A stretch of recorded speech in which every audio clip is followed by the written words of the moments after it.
অনেকেই অনেক চমকপ্রদ কিছু উপায় বাতলে দিয়েছেন।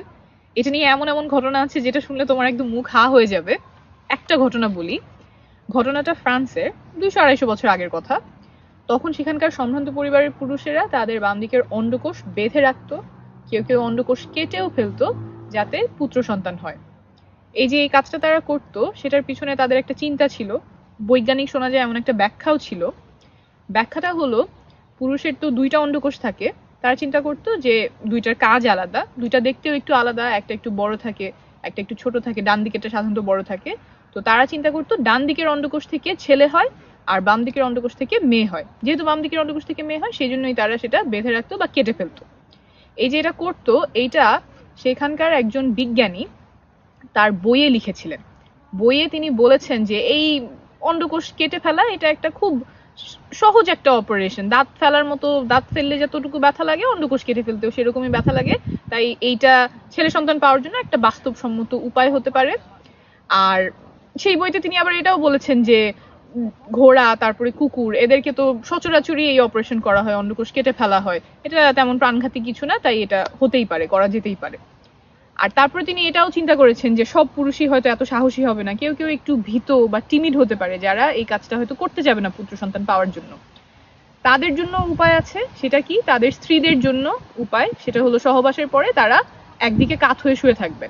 পুরুষের যেমন অন্ডকোষ দুইটা, মেয়েদেরও ডিম্বাশয় দুইটা থাকে, দুই দিকে দুইটা থাকে। তো একদিকের অন্ডকোষে ছেলে হয়, আরেকদিকের ডিম্বাশয়ে ছেলে সন্তান হয়, আরেকদিকের ডিম্বাশয়ে মেয়ে সন্তান হয়। তো এখন যেই লিঙ্গের সন্তান চাই সেই দিকে সে সহবাসের পরে কাত হয়ে শুয়ে থাকবে। এবং সেই বিজ্ঞানী বলছেন যে ছেলেরা অন্ডকোষ কেটে ফেললে সেটা বেশি কার্যকরী উপায় হবে ছেলে সন্তান পাওয়ার জন্য। মেয়েদের যেটা এক কাত হয়ে শুয়ে থাকা সেটা একটু কম কার্যকরী, কিন্তু তারপরে যদি ছেলে যদি ভীত হয়, সেটা করতে না চায়, তাহলে সেটা করা যেতে পারে। এইটা তিনি একটা বইয়ে লিখেছিলেন।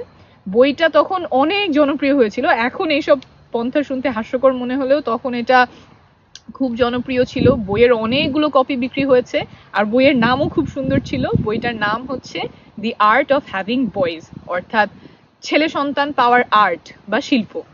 আচ্ছা, এটা তো বুঝলাম কাজ করে না, অবৈজ্ঞানিক। এখন যে বিলিংস মেথড নামে একটা মেথড শোনা যায়, এটা অনেক জনপ্রিয়, এটা কি কাজ করে? এটা কি বিজ্ঞানসম্মত? খুব ভালো কথা বলেছো। শুধুমাত্র বিলিংস না, বিলিংস মেথড আছে, শেটলস মেথড আছে, তারপরে ওয়েলেন মেথড আছে। এইগুলো বিভিন্ন সময়ে পরীক্ষা করা হয়েছে যে পুত্র সন্তান পাওয়ার উপায়গুলো কি কি, আগে সহবাস করা, পরে সহবাস করা, কোন সময়ে করলে পুত্র সন্তান হবে, ছেলে সন্তান হবে, এগুলো নিয়ে অনেক ধরনের গবেষণা হয়েছে, পদ্ধতি হয়েছে।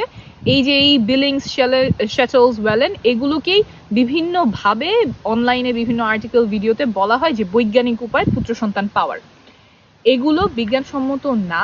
এটা আমি খুঁটিনাটি আরো ভালো করে একটা ভিডিওতে অ্যানিমেশন দিয়ে মডেল সহ বুঝিয়ে বলবো। এখন তো বাইরে, এখানে অত ভালোভাবে আমি বললে আর কি থিওরির মতো শোনাবে, কিন্তু খুব ভালো করে বোঝা হয়তো যাবে না। তো এটা আমি স্পষ্ট করে আরেকটা ভিডিওতে ভালো করে বুঝিয়ে বলবো। তবে এই ভিডিওটি যারা দেখছেন তাদের জন্য বার্তা হলো, পুত্র সন্তান পাওয়ার জন্য বা মেয়ে সন্তান পাওয়ার জন্য আপনাদেরকে যদি কেউ চমকপ্রদ কোনো কায়দার কথা বলে, কোনো পন্থার কথা বলে, তাহলে সেটা এড়িয়ে চলবেন। আপাতত এড়িয়ে চলাই ভালো। এতে আপনার অর্থের ক্ষতি হতে পারে, সময়ের নষ্ট হতে পারে, শারীরিক ক্ষতিও হতে পারে। কমপক্ষে